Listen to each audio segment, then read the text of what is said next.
A strong hint today from the president of the CBC that he would resign if Ottawa imposes a new round of budget cuts on the public broadcaster. The hint came as the CBC appeared before a Commons committee looking into its future. Bill Casey reports.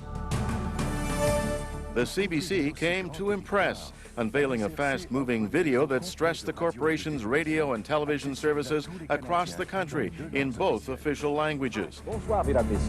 And it came with a promise to do even more. More Canadian content on English TV, more regional and national news coverage on French TV. And all this with fewer people and less money.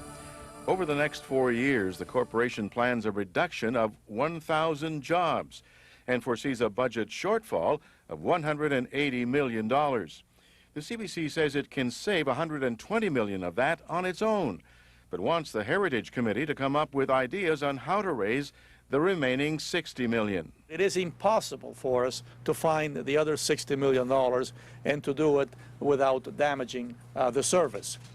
But some committee members think the CBC can find that $60 million, for instance, by streamlining its TV service the way radio did in the 70s. You might want to refocus, narrow down this broad mandate of English television in the 90s to achieve the same result. Or privatizing parts of the corporation. The same old restructuring process, we're going to pare a little bit down here, pare a little bit down there.